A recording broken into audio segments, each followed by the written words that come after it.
السلام علیکم ورحمۃ اللہ تعالی وبرکاتہ۔ امید ہے کہ آپ سب خیریت سے ہوں گے۔ آج ہم انشاءاللہ جو ہم کتاب فارسی کی ابتدائی کتاب جو ہے گرامر کی تسہیل المصادر جو ہم پڑھ رہے ہیں، تو کل ہم نے اس کا دوسرا سبق پڑھا تھا، یعنی فعل ماضی معروف، یہ ماضی مطلق کل ہم نے پڑھا تھا۔ ماضی مطلق کل ہم نے اس میں پڑھا تھا۔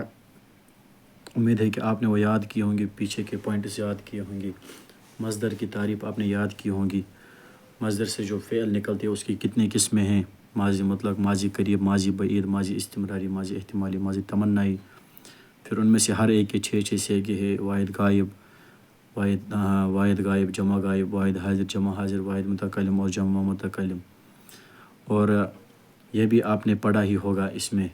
پھر ماضی مطلق کے متعلق بحث چھڑ گئی تھی، جس میں پہلی قسم ماضی مطلق کی بیان کی گئی تھی، ماضی کی پہلی قسم بیان کی گئی تھی ماضی مطلق، جو پہلی اس میں بحث چھڑ گئی تھی۔ اب ماضی مطلق کی ماضی کی باقی قسمیں بیان کرنے سے پہلے، یعنی ماضی قریب، ماضی بعید، ماضی استمراری، ماضی احتمالی، ماضی تمنائی، اس کو بیان کرنے سے پہلے انہوں نے یہاں پر جو بیان کیا ہے قاعدہ بنانے کا، یہاں پر یہ تو ماضی مطلق کا قاعدہ کل ہم نے یہاں پر پورا بیان کیا تھا، یہاں پر یہ ماضی مطلق کی گردان وغیرہ یہ ہم نے پورا کل یہاں تک کیا تھا۔ اب یہاں پر انہوں نے سبق نمبر 3 میں کہا ہے ماضی مجہول کا بیان، ماضی مجہول کا بیان، چونکہ ہم جانتے ہیں، ہم نے پہلے بھی پیچھے بھی یہ تعریف پڑھی ہے، میں نے پہلے وہ جو پیچھے جو مین پوائنٹس جو ہم نے یاد کیے تھے وغیرہ، وہاں پر غائب کسے کہتے ہیں، حاضر کسے کہتے ہیں، جو پیچھے ہم نے پڑھا تھا لازم متعدی کسے کہتے ہیں، انہی میں سے ایک قسم سمجھو ہے ماضی کہتے ہیں، ماضی مجہول کسے کہتے ہیں۔ تو اب یہاں پر تعریف کر رہے ہیں ماضی مجہول کی، بول رہے ہیں وہ ہیں جس سے گزرے ہوئے زمانہ میں کسی کام کا ہونا سمجھا جائے لیکن کرنے والا معلوم نہ ہو، یعنی فاعل اس کا پتہ نہ ہو۔ میں کام کر رہا ہوں، میں نے اس کے پیچھے پچھلی بار بھی اس کی تعریف کی تھی، میں آپ کو پڑھا رہا ہوں، تو جو میں آپ کو پڑھا رہا ہوں اس میں فاعل موجود ہے، یعنی یہ معروف ہے، لیکن اگر میں بولوں گا کہ آپ پڑھائے گئے، تو یہ پتہ نہیں ہے مجھے کس نے پڑھایا، یعنی فاعل پتہ نہیں ہے ہمیں، اس کو مجہول کہتے ہیں ہم، اس لیے کہ یہاں پر انہیں تعریف کی، یہاں پر کہتے ہیں مجہول وہ ہیں جس سے گزرے ہوئے زمانہ میں کسی کام کا ہونا یا کرنا سمجھا جاتا ہے، یعنی فاعل معلوم نہ ہو۔ اور ماضی معروف کے آخر میں، یعنی مطلق جب میں کہیں گے نا پروردہ، تو وہ ماضی معروف ہی رہے گا، لیکن جب ہم اس کے آخر میں پروردہ شد بڑھا کر ماضی مجہول بناتے ہیں، جیسے پروردہ شد وہ پالا گیا، تو شد یہ دال جو ہے آخر میں شد کا، میں نے پہلے ہی کہا تھا واحد غائب کے آخر میں اگر کوئی مصدر ہم لے رہے ہیں، اس کے آخر سے نون کو کاٹ کر پھر آخر میں خالی دال یا تا رہتا ہے، تو وہاں پر اس کی علامت ملانے کی ضرورت نہیں ہے، بلکہ وہ علامت دال اور تا جو واحد غائب کی 2 علامتیں ہیں وہی مانی جائیں گی۔ لیکن اگر کسی کے آخر میں وہ نہیں رہتا ہے تا اور دال، تو وہاں پر علامت ملا سکتے ہیں ہم۔ تو یہاں پر جب ہم شد بڑھائیں گے ماضی مجہول بنانے کے لیے، تو یہاں پر ہمیں تا اور دال کی لگانے کی ضرورت نہیں ہے، کیونکہ یہاں شد میں اپنا ہی دال موجود ہیں۔ اس کو مجہول ہمیشہ فعل متعدی سے آتا ہے، اس کی تعریف ہم آگے پڑھیں گے، فعل متعدی بنانے کا طریقہ۔ اب یہاں پر کیا ہے، پروردہ شد وہ پالا گیا، پروردہ شدند وہ پالے گئے، پروردہ شدی تو پالا گیا، پروردہ شدید تم پالے گئے، پروردہ شدم میں پالا گیا، پروردہ شدیم ہم پالے گئے۔ اس میں یہ نہیں ہے میں نے پالا، اس نے پالا، انہوں نے پالا، تو نے پالا، تم نے پالا، میں نے پالا، ہم نے پالا، تو اگر ہم یہ کہیں گے نا تو پھر یہ معروف ہو جائے گا، لیکن یہاں کہتے ہیں متعدی، یہ مجہول بنانے کا قاعدہ، یعنی آپ کو یہ نہیں پتہ ہونا چاہیے کہ فاعل کون ہے، یہ کام کرنے والا کون ہے، یہ پڑھانے والا کون ہے۔ میں پڑھایا گیا، جیسے میں کہوں گا پروردہ کیا کہتے ہیں خواندہ شدم، میں پڑھایا گیا. تو اس کا مطلب ہوگا میں تو پڑھایا گیا لیکن یہ مجھے معلوم نہیں ہے پڑھایا کس نے. تو اس معلوم جو پڑھانے والا ہوتا ہے، کام کرنے والا ہوتا ہے، کوئی بھی کام کرنے والا، کام کو فعل کو کہتے ہی ہیں. جو کام ہم کر رہے ہیں، ہم پڑھ رہے ہیں تو فعل ہے ہی، لیکن جو پڑھانے والا ہوتا ہے اس کو فاعل کہا جاتا ہے، اور جس کو پڑھایا جاتا ہے اس کو مجہول کہا، یہ کیا کہتے ہیں اسے، مفعول کہا جاتا ہے. تو یہاں پر ہمیں غور کرنا چاہیے. اب یہاں پر انہیں مجہول کا قاعدہ بیان کیا ہے. امید ہے کہ آپ یہ اچھی طرح سمجھیں گے کہ مجہول ہم جب سینٹنس بنائیں گے تو اس کے آخر میں ہم ہا شد ضرور، یہ ماضی معروف کے آخر میں ہا شد ضرور بڑھائیں گے، تب جا کر وہ ماضی مجہول. اگر یہ ہا شد نہیں ہوتا، اس کے آخر میں پرورد ہوتا یا پروردند ہوتا، شد نہیں ہوتا، تو پھر وہ یہ ہوتا اس نے پالا، انہوں نے پالا. لیکن شدند، شد کی وجہ سے جو ہا شد بڑھ گیا اس کی وجہ سے ہو گیا فاعل معلوم نہیں ہے، وہ پالا گیا، پتہ نہیں کس نے پالا ہے. اسی طرح یہاں پر یہ تعریف سمجھو ماضی معروف اور مجہول میں کیا فرق ہے. سوال آتے ہیں اس کے ماضی معروف اور مجہول میں، یعنی کہ معروف میں فاعل پتہ ہوتا ہے، مجہول میں ہمیں فاعل کا معلوم نہیں ہوتا ہے. مجہول میں فاعل معلوم نہیں ہوتا ہے. اسی طرح ماضی مجہول بنانے کا کیا قاعدہ ہے. تو یہاں پر اوپر بیان کیا گیا ماضی مجہول بنانے کا قاعدہ یہ کہ ماضی معروف کے آخر میں ہا شد بڑھا کر ماضی مجہول بنائیں. گفت سے ماضی مجہول کی گردان کرو. اب گفت جیسے گفتہ شد، گفتہ شدند، گفتہ شدی، گفتہ شدیت، گفتہ شدم، گفتہ شدیم. وہ کہا گیا، وہ کہے گئے، تو کہا گیا، تم کہے گئے، میں کہا گیا، ہم کہے گئے. کہتے ہیں نوشتہ شدید کیا صیغہ ہے. تو یہ جمع حاضر کا صیغہ ہے، کیونکہ یا دال جمع حاضر کی علامت ہے، نوشتہ شدید. اس طرح کہتے ہیں ہم پالے گئے، اس کی فارسی بناؤ. ہم پالے گئے اس کی فارسی بناؤ. پہلے ہم کی علامت دیکھنی ہے. ہم کی علامت کیا لگتی ہے؟ ہم کی علامت ہوتی ہے یا میم. جب صیغہ بنانا ہو نا جمع متکلم کا، تو اس کی علامت ہے یا میم. اس کے بعد ہم پالے گئے، یہ پتہ نہیں پالنے والا، گویا کہ یہ مجہول ہے. اس کا ہم کیسے بنائیں گے؟ پروردہ شدیم. ہم پروردہ شدیم بنائیں گے، یعنی ہم پالے گئے. اسی کہتے ہیں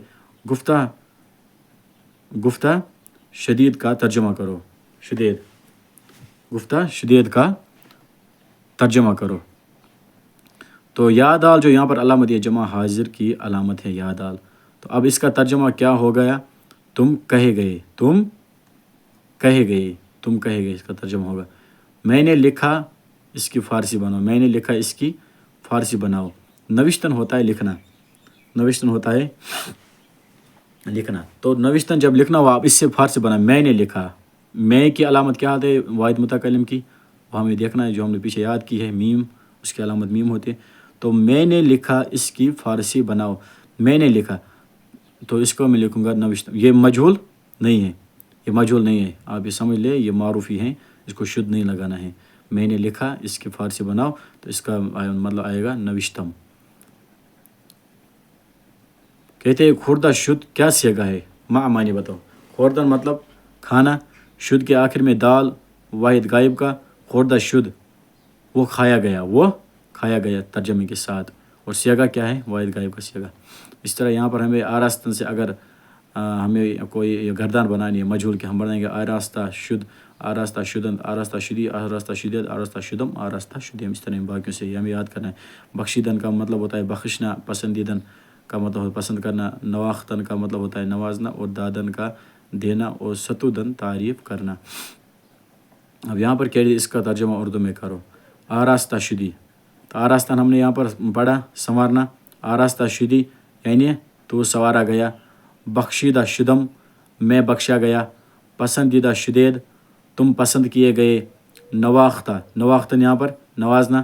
نواختہ شدند یہ جمع غائب کا صیغہ ہے. نواختہ شدند وہ نوازے گئے. ستودہ شد، ستودن تعریف کرنا، وہ تعریف کیا گیا. وہ شد آخر میں تو خالی دال ہے، یہ واحد غائب کی علامت ہے. وہ تعریف کیا گیا. دادا شدیم یا میم کس کی علامت ہے؟ جمع متکلم کی. دادا شدیم ہم دیے گئے. اس طرح یہاں پسندیدم میں پسند کیا گیا. دادا شدی تو دیا گیا. نواختن تو یہاں پر ہم نے پڑھا نواختن ہوتا ہے نوازنا. تو نواختند انہوں نے نوازا. وہ نوازے نہیں گئے بلکہ انہوں نے نوازا. انہوں نے نوازا. آراستہ شدیم، آراستہ مطلب سنوارنا، شدیم یا میم جو متکلم کی علامت، ہم سنوارے گئے. اسی طرح ستودہ شد، ستودہ مطلب یہاں پر انہیں لکھا تعریف کرنا، ستودہ مطلب تعریف کرنا. ستودہ شد، تو ستودہ شد اس نے تعریف کی، وہ تعریف کیا گیا، وہ تعریف کیا گیا. بخشی دید، بخشی دید مطلب یہ بخشنا ہوتا ہے. بخشی دید تم نے بخشا، یا دال جمع حاضر کی علامت ہے. اب کہتے ہیں میں نے دیا، میں نے دیا، تو اس کا مطلب ہوتا ہے دادم، وہ پسند کیا گیا، وہ پسند کیا گیا. پسندیدہ شد، تم نے تعریف کی، تم نے تعریف کی، تم نے تعریف کی. ستودید، ستود یہاں ہے نا، ستودن نون کو ہٹائیں گے تو ستودید رہ جائے گا. اور کہہ رہے آگے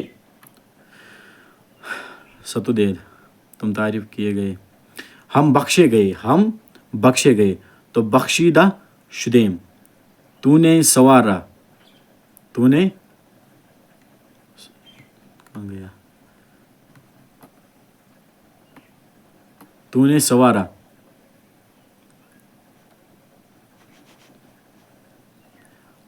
ہم بخشے گئے، بخشیدہ شدیم. اب ہمیں یہاں پر دیکھنا ہے سوارنا کا کیا آتا ہے. آراستن، تو نے سنوارا، کہتے ہیں یہاں پر تو نے سوارا، تو یہ یہاں پر سمجھ لیں یہ مجہول نہیں ہے بلکہ یہاں پر معروف ہے. تو نے سوارا یعنی کہ آراستہ، آراستہ مطلب سنوارنا. تو نے سوارا آراستی، تو نے سوارا. وہ نوازے گئے، نواختن نوازنا، وہ نوازے گئے جمع غائب کا صیغہ ہے، وہ نوازے گئے. نواختہ شدن، وہ تعریف کیے گئے، وہ تعریف کیے گئے. ستودن مطلب تعریف کرنا، وہ تعریف کیے گئے. ستودہ شدن، ہم نے کہا، ہم نے کہا، تو گفتن مطلب ہوتا ہے کہنا، تو ہم نے کہا گفتیم. تو بخشا گیا، تو بخشا گیا. بخشیدہ شدی، اس نے پسند کیا، اس نے پسند کیا. ستودن پسند کرنا، اس نے پسند کیا. ستود بس ستود ہی لکھنا ہے. میں دیا گیا، تو اس کا مطلب ہوتا ہے دادا شدم، میں دیا گیا دادا شدم. امید ہے کہ آپ کو یہ مجہول کا قاعدہ سمجھ میں آ گیا ہوگا. اگر ہم مجہول بنائیں گے وہ معروف سے بنائیں گے، لیکن کہ معروف پہلے ہی رہتا ہے، کیونکہ ہم جب کوئی مصدر بناتے ہیں اس کے آخر سے جب ہم نون ہٹا دیں گے تو وہ معروف ہی رہے گا. پھر آخر میں جب ہم اس کے نون ہٹا کر ہا اور شد بڑھائیں گے تو وہ مجہول بن جائے گا. تو آپ نے مجہول کا قاعدہ سمجھ لیا ہوگا. آپ پیچھے جو تعریف پڑھی تھی اس کی مجہول کسے کہتے ہیں، معروف. تو معروف میں فاعل معلوم ہوتا ہے لیکن مجہول میں فاعل معلوم نہیں ہوتا. امید ہے کہ آپ نے اچھی طرح یہ سبق سمجھ لیا ہوگا. پچھلے بھی اچھی طرح سمجھے ہوں گے، کیونکہ اگر پچھلے سمجھیں گے نہیں آپ تو آگے سمجھنا بھی آپ کو بہت مشکل ہو جائے گا. وآخر دعوانا الحمد للہ رب العالمین.